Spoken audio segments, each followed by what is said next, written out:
Ayan, good morning mga sir, mga madam. Ako po yung nagbabalik yung likod dito, Joel, dito sa bayan ng Umingan, Pangasinan. So mayroon tayong tinitingnan dito. Ayan, rice land. At the same time meron siyang kubuhan or siguro ano to, ng kambing. Ayan. So meron tong fish pan na isa. So tingnan natin.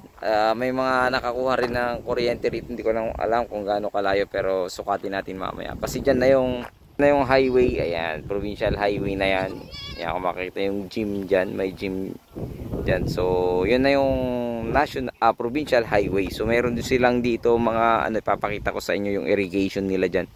So pakita ko muna tong part na ito muna ano, part ng pag-alagaan nila ng kambing para makita niyo. Mamaya ipapakita yung frontage, siguro at least 40 meters frontage po ito mga sir, mga madam. Ipapakita ko lang yung fish pan.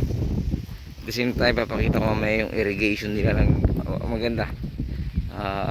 May gumawa sila ng parang ano yan, parang semento na mataas para daluyan ng tubig.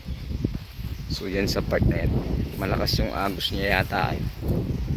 Galing yan sa dam ng barangay na ito mga sir.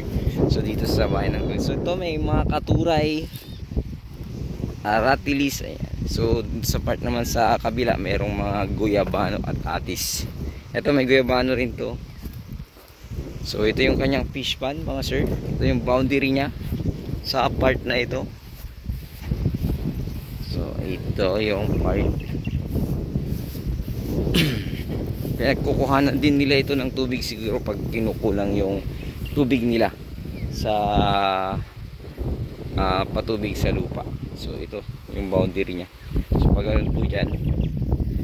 So ayun, 2 hectares po ito, bayan ng Umingan, Pangasinan. Ayan, makita-kita nyo po, Umingan, Pangasinan. Sukat nito 2 hectares. Titled, pangalan po ng seller natin. Ito yung kanilang kubo, pero ewan ko baka tanggalin yan. So wala siyang kuryente. Walang kuryente ito. Kasi may mga nakakuha na dyan ng kuryente. So ang ganda naman dito ay may tubig para po sa pagsasaka. So ito lang yung nakita ko sa Umingan na dire-diretso rin yung saka nila. Pero hindi naman ito nagpo-flowing, kundi meron silang dam na pinagkukuhanan para po sa kanilang mga tanim. So yan, papakita ko mamaya yung kabilang iberi. Ito, dito yung part ng pinag-aalagaan siguro nila ng kambing ito.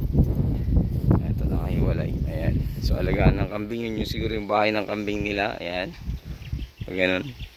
So nasa 40 meters more or less yung frontage ito. Ito yung kanilang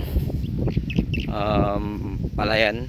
Ayan, yung kitang-kita naman yung bundok ng na mountain view dito sa bayan ng Umingan. So ito yung kanyang frontage. Ayan. So medyo pricey lang ito mga sir, mga madam. Nasa 250 per square meter.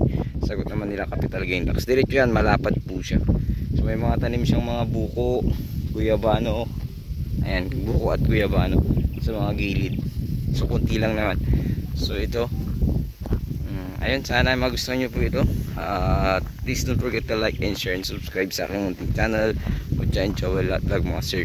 And ano po ba yung kulang? From Manila ito siguro at least 3 hours. 3 hours yan, 3 hours from Manila.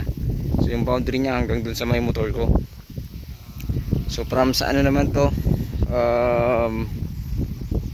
Tiplex, siguro nasa 30 to 40 minutes from Tiplex ng Rosales.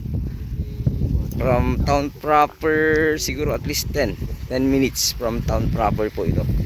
So ganito yung buga ng tubig galing dun sa dam. Galing sa dam to, no kuya? Yung kung na yan, nakita ko eh.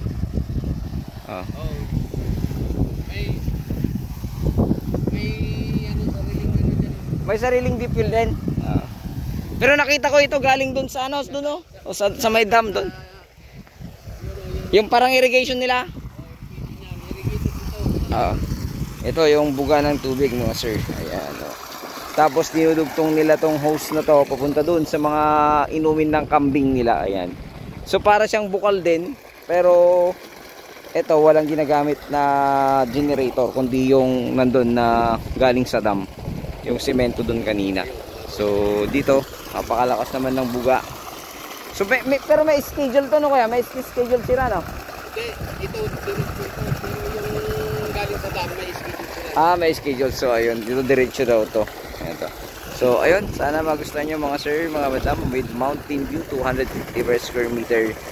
Negotiable naman po sa ating seller. So sagot nila capital gain tax. So muli, maraming salamat. God bless you all.